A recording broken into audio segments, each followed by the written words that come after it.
Welcome to Catalyze. I'm your host, Sarah O'Carroll.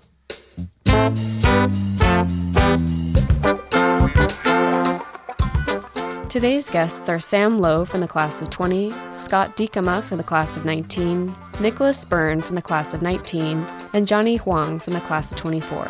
Sam, Scott, and Nicholas are the co-founders of recycleReality, a new creative technology studio that specializes in bespoke design and software solutions for music, fashion, art, and architecture. Well, Sam, Scott, Jonny, and Nicholas, thank you so much for joining Catalyze. Thanks so much for having us. Yeah, thank you for having us. So recycleReality, I'm not surprised that you all got together and did something really cool, but would love to hear more about the company and just where it started. The last time we talked, Sam and Nicholas, y'all were in Georgia in Smithonia doing creative projects there back in the pandemic. It goes much further back than that.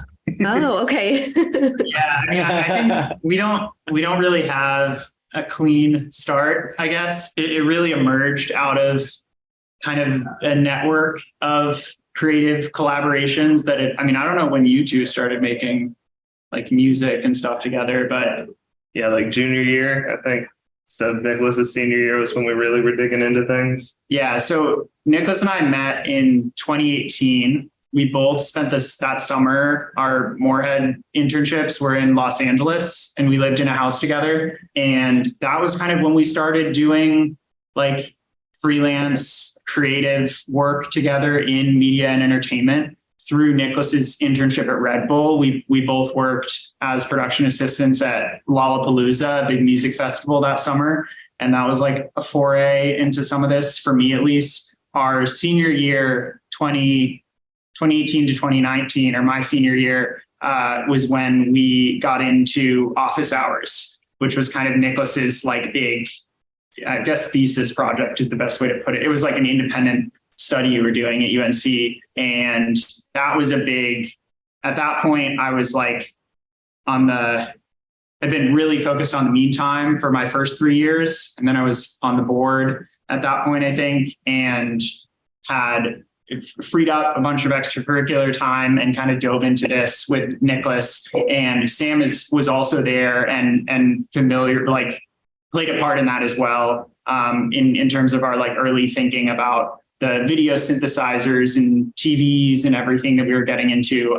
But yeah, then I think the summer, fast forward like summer 2020, when Sam and into fall of 2020, Sam and Nicholas were living in Georgia. I was there for maybe a month chunk in the middle, but we were all kind of doing other stuff primarily, but like had been doing creative work together in this sphere. And we had kind of someone reach out asking for a website for this band called Baby Boys. And it was a Durham-based artist management company called The Glow that manages Sylvan Esso and a bunch of other amazing artists in the indie genre primarily. But they reached out and saw some of the work that we had been doing just independently as kind of an artistic practice and asked us to do like a visual campaign and website for this artist. And it sounded super cool to us. Obviously wasn't really like, it emerged spontaneously from that. We did that project. We worked on this like iPod emulator website that was a labor of love and it was like really fun working. I don't know. This is kind of getting, but like that was definitely the like main spark. I would say was that project was the first thing that brought all three of us together. And I think we really just enjoyed collaborating in that environment because our skill sets mesh so well together. Like we filled in each other's sort of skill gaps really well. The way that I pitch it these days is that Nicholas is really good at making things that are pretty. I'm really good at making things that work. And Scott is really good at making things that are pretty work or make things that work prettier. And so the three of us coming together on that project was just a really exciting experience for all three of us, I think, and really laid a solid foundation of wanting to continue to collaborate on these types of projects see where the word of mouth of that first project could lead. And it's led all the way here to all three of us being in person together in New York now for the first time. So it sounds like there was this idea that you would work really well together someday, but maybe needed this catalyst of the assignment to really see how your different skills could complement each other. And I'd love to hear more about the background in, I love the quick pitch that you gave about the aesthetics versus more machine learning, which Sam, I know that's more your specialty. And also catch us up of where you were right before deciding to launch this. What were you doing? It was a very confusing and interesting time, at least I'd say for myself. I'm sure we all felt that to varying degrees. For me, in particular, graduating right at the start of the first peak of the pandemic, right? Came back from spring break in my senior year and sort of everything had changed. And then there was this sort of big open question mark as to what to do next. And that's what led us all to Georgia. But we were all like enjoying our time there, but taking very seriously, like planning for the future and what the next steps from there would be. So I wound up starting a graduate program, getting my master's in computer science at Stanford while I was still at the farm online, and then wound up out on the West Coast for a couple of years, finishing that up. And Nicholas was starting to look into graduate programs as well. And wound up at Parsons in New York doing lighting design, which he just finished his MFA in.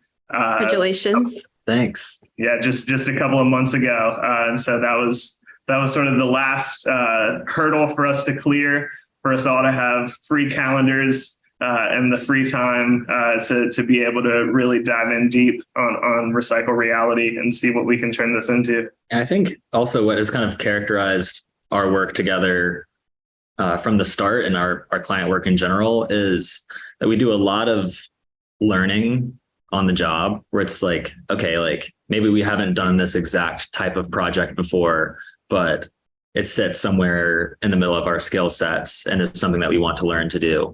And so I think, working together while we've been in school over the past couple of years, also kind of made learning part of the ethos of what we do.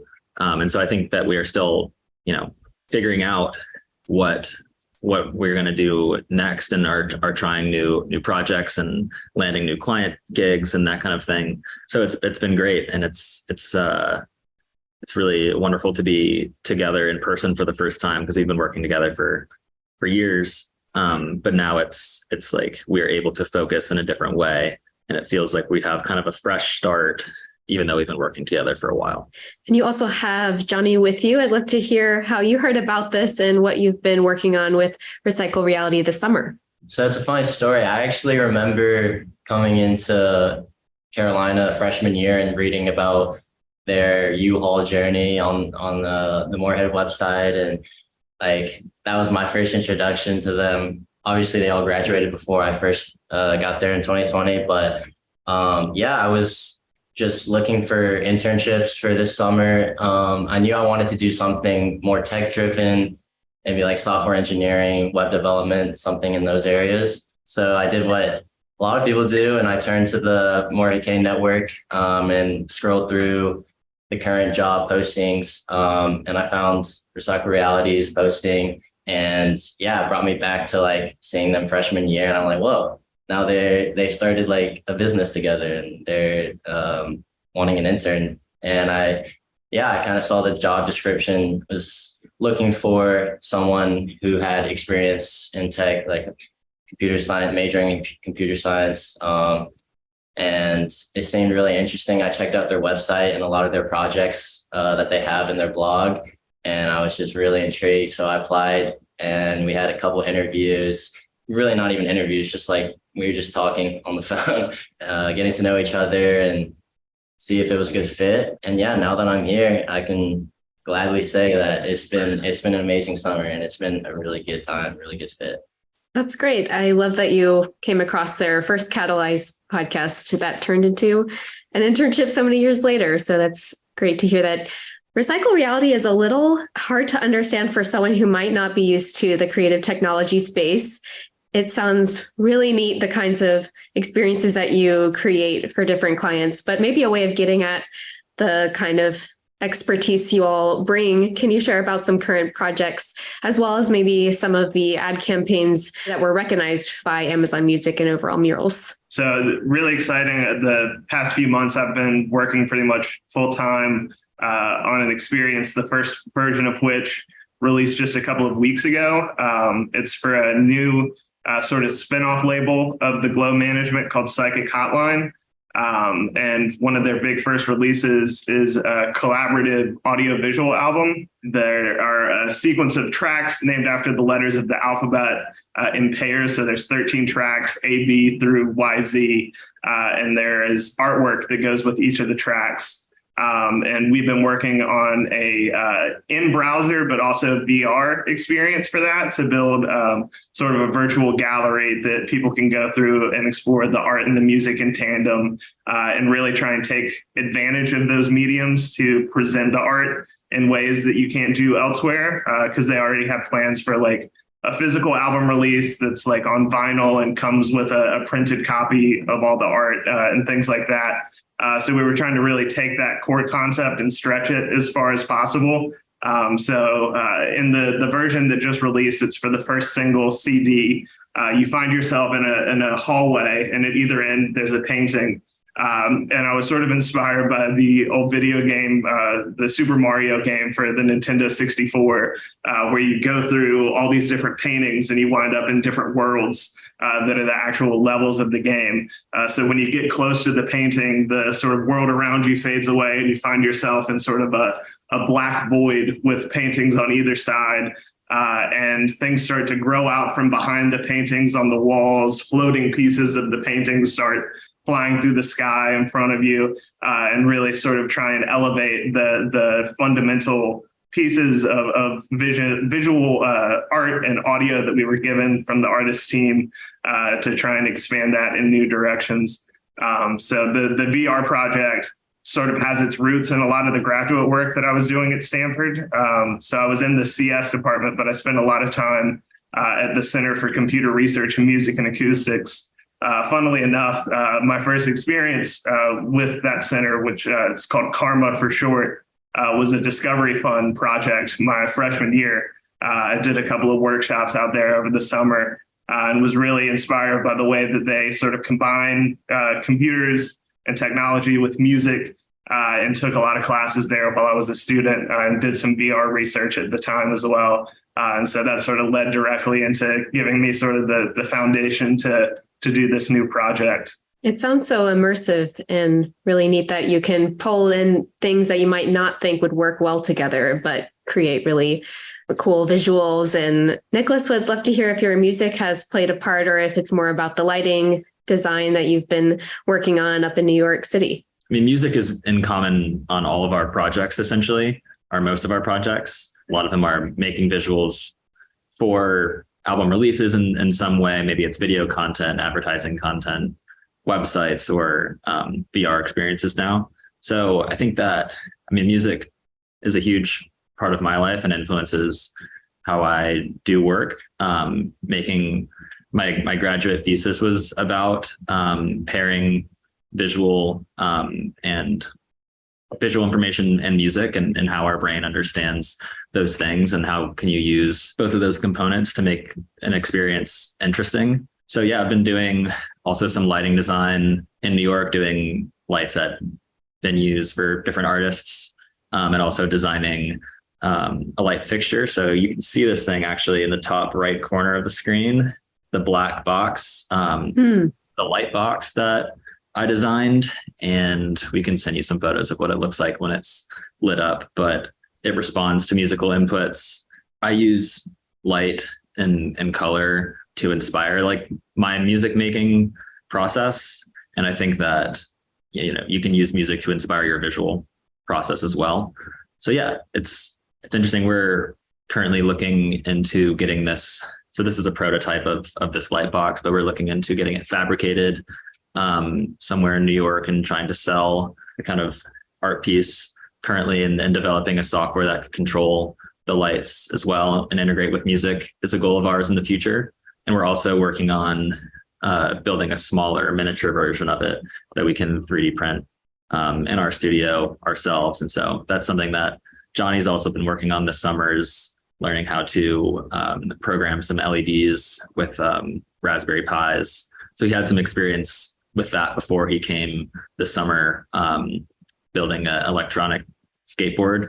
So that's been a good project. That's been an overlap between like my thesis work and also some of Jonny's interests as well. Very cool. And you all focus on music, fashion, art, and architecture. How did you decide on those four to zero in on? And Nicholas, you're speaking to how music is often intersecting with all of these projects. And so that's a natural one. But I also thought it was interesting how you're going into these different industries, which have their own different micro trends or different needs. As a studio or an agency starting out, we have been in the mindset of saying yes to everything. And so it was kind of a strategic lack of focus in the beginning. As a result, maybe some of the language on our website or looking at all of our projects, it's like, this is interesting, but this seems like they've cast a really wide net in terms of what they're doing. And I mean, from a practical standpoint, you say yes to clients that come to you and are willing to pay for something. And then on the other side of it, like, we're new to this. None of us come from, we have kind of eclectic backgrounds, but what we don't have is like a traditional agency background here in New York City. And so a lot of this has been like self-taught and figuring it out as we go. And we figure out what we like and don't like, and learn by doing, as Nicholas said. So I think that category of music, fashion, art, and architecture probably was like, a client came to us in one of those lanes. We enjoyed it. We maybe found a couple more things in that lane, and it felt like an umbrella that made sense. And we had enough feedback from enough mentors who were like, you need to create an umbrella like that, so people know when they go to your site and when they look at your portfolio, like what category of work we've done projects that aren't on our site and aren't in that category. But the work that we showcase and what we talk about, we try to keep it focused, because that's kind of the direction we want to move in. Partly also just a result of living in New York City. It's like a huge cultural hub, obviously, and all of those industries are super vibrant here. So it just like, we're choosing to be here. It makes sense to work in those areas. Another project plug that I will give, because you were asking there, and it's going live right after this interview, is we just made a website for V-Files, which is a arts and fashion nonprofit here in New York City. So by the time, I don't know when this is going to be shared, but it'll be live at vfiles.org whenever this is live. And that has been a really fun project to work on for me over the past couple of months, helping them with some of their like communication strategy and then just traditional web design and development. So what Sam talked about, the audiobook 3D VR is like more out there in terms of creative technology and pushing the limits of it. We also just make your standard website and make it work and make it look good. And that's kind of the bread and butter of those web tech services. And so, this has been a really fun project. I was working in communication strategy at a nonprofit before recycleReality. And then the meantime, obviously, was a nonprofit as well. And I've really enjoyed doing communications, marketing, just generally working in that social sphere. And it was a really cool opportunity to get to work for V-Files, which covers like arts and fashion, but through that social impact lens. And I'm definitely excited about like trying to bring more of that into our portfolio and work as well. I've also appreciated the kind of through line about learning as you go a bit, because you all are doing new things in an industry that's changing so quickly, using technology that's rapidly advancing. And so it seems like you all have the kind of entrepreneurial spirit that isn't daunted by, oh gosh, this new thing has come out, but more so, how do we figure out how to use it well? What does it look like when you get a client or are approached with a problem, just what that first meeting looks like? I think it depends on the project and the people that are coming to us in our current relationship to them. I think a lot of times just like meeting with someone in person and fleshing out the idea is really wonderful if there's already an existing relationship. And some of our relationships are more casual like that, where you're kind of spitballing and brainstorming either in person or over text, or something as simple as that. But if it's maybe a client that's a little bit newer to us or is part of a larger organization that is very official, we then start to act official, and we make pitch decks and communicate differently. So we kind of meet the projects where they are, and kind of shape shift in that way, depending on how it seems like the relationship will best be served. So that's kind of a fun part of this whole thing too, is we each kind of have our own client relationships that started by knowing us individually or somehow. And so we kind of manage them in different ways. So that's a fun aspect of it. And a lot of our work is communicating to people about the work that we're going to do or the work that we want to do. You'd like to be doing design work all day, but at least we're talking to interesting people about an interesting subject most of the time. It's definitely a spectrum. And I think a big part of the work for us is like with repeat clients, like we've worked with the Glow in a lot of different formats through the different projects we've done. They are the ones who kicked us off back at the beginning with that Baby Boys project. And shout out to the Glow. Yeah, shout out to the Glow. But it's really been about like building a sort of sense of trust with them. And that I think at this point, they're pretty confident in the work that we do and know that we have sort of a high bar for ourselves and would never turn in something that we didn't personally believe in or were really excited about. So like when this audiobook project came around, they just thought it would be interesting to have a VR experience to go along with it, but they didn't really know what the possibilities there were and sort of kicked the ball pretty firmly in our court at that point to dream up what we could within our understanding of the technical confines and then sort of pursue that project from that point. So yeah, it really is over a spectrum and very constantly evolving. Let's say a year from now, where do each of you hope to be, or what's a mountain you hope to have climbed by then? Well, we just got this shelf yesterday.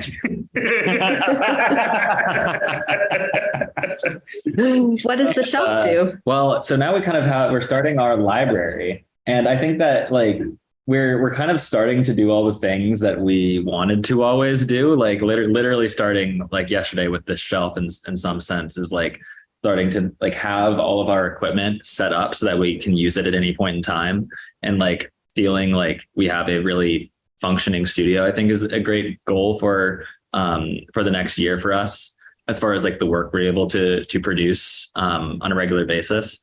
I would love to have these light boxes in people's homes who I like don't know even, and in a year's time. That would be really cool, and we're working towards that.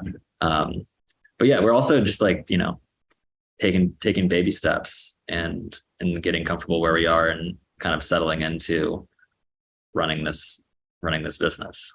This light box is kind of the first prototype, and is one of many kind of internal product and whether physical or software product ideas that we have as a team. We're trying to balance that interest, research, prototyping with the more agency side client work that is kind of like what pays the bills currently. And so we've been trying to find that balance, and that's over the next 6 months and year, I think this is going to be when we figure out how to make that work or don't and pick one. But I think a year from now, I would like to be solid on hopefully have the light box and some products, whatever form that takes, have our work out in the world in that way. And also just continue building and have that really solid list of clients that we trust and enjoy working with, and keep building beautiful work there. Jonny, I'm curious for you, going back to campus, what you're hoping to get out of this next year. Ooh, that's a good question. I think my priority is to just like enjoy the time with like people I love, but also like I think coming back from this summer, it's really given me like a really good glimpse into what life after college could be like. It's been really cool seeing how like 3 friends out of college can come together and really like make something really cool. So yeah, I don't know. I think going into senior year, definitely going to be keeping up with recycleReality. I'm really excited to see how the Lightbox evolves. Yeah, I'm just gonna take every moment as it is and really spend time with like the people that I probably won't have that much time, like won't be able to see. I won't be able to like go to Meantime and grab a coffee with anymore, or I won't be able to like get dinner at the dining hall with them. I think, yeah, senior year is going to be super fun, but going to be hard to let go. Who knows? You might start a business with them. That's the idea. Figure out Also, how you don't have to have a boss, you know.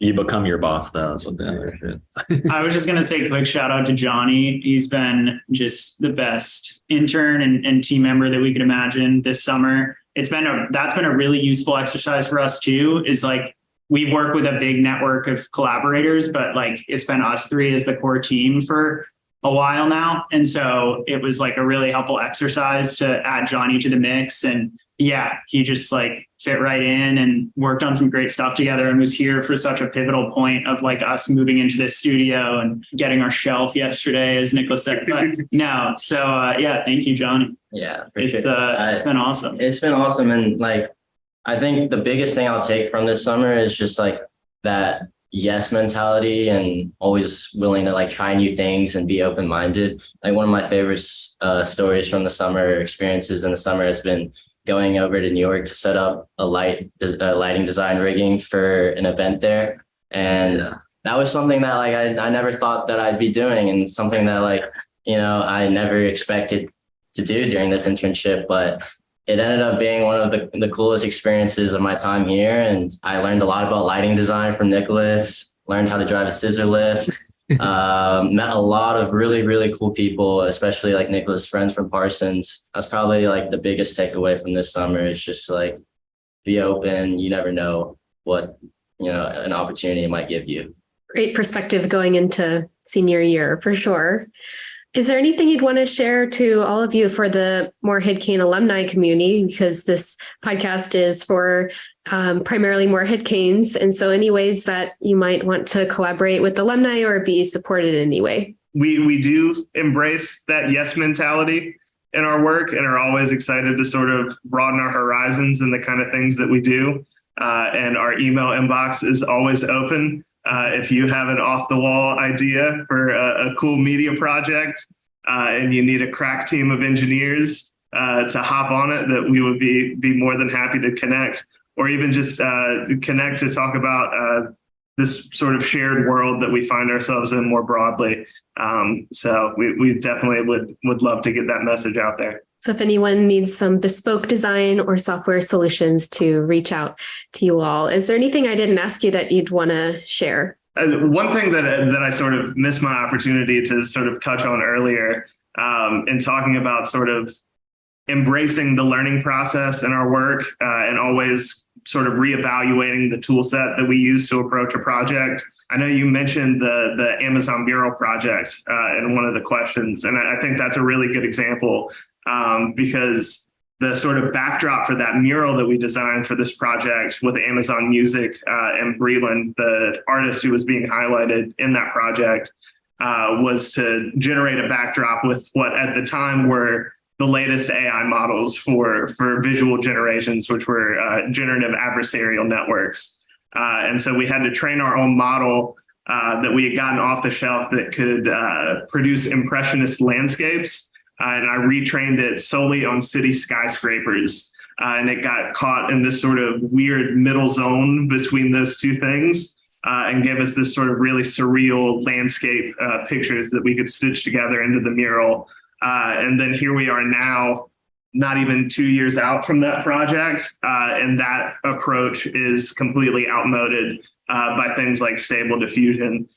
So I think AI is a really good example of the types of technologies that we lean on that are changing very rapidly, but that we're always sort of excited to embrace the newest thing and find out ways to use it and also break it in interesting ways. I like that closing with the most technical. For the nerds. No, that was a great point for the nerds. Yeah, absolutely. Yeah, I also just wanted to say, a continued thank you from us four to the Morehead-Cain. Jonny here this summer, you supported him, but you're also supporting us in that way. And also speaking with us today, we really appreciate it.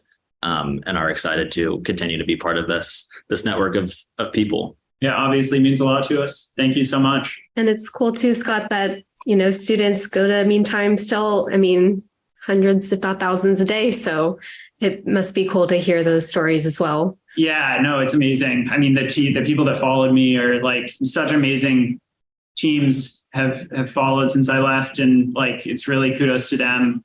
They built it into something that I didn't even imagine when I was leaving. So it's the most special feeling to see the growth and just how it's what it means to the UNC community at this point. It's totally I'm remembering that's actually the first time that we collaborated was on the announcement of the Meantime.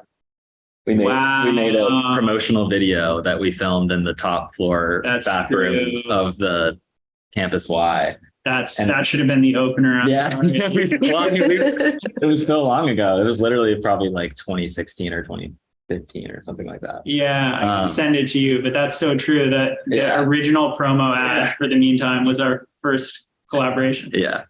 Woo, very cool. And just in case anyone didn't know, Scott is the founder of Meantime and was CEO for a number of years and has also inspired another startup coffee shop by Riya Patel for the class of 25. She's on the Scholar Media team and did that profile of you. And so her coffee shop is Greatitude, but was inspired reading about your story. So very cool to hear that was also part of how y'all got together too. Yeah, absolutely. Well, thank you so much. I hope that things just go really well. It was great to see the news drop that y'all were getting together and doing another cool thing together, and I couldn't wait to learn more about it. So thank you so much. Thank you so much. Thank you. Thanks.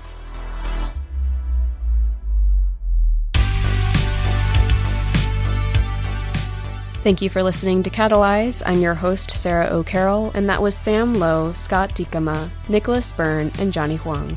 You can let us know what you thought of this episode or who you want to hear from next by emailing us at communications@moreheadcain.org or by finding us on social media at Morehead-Cain.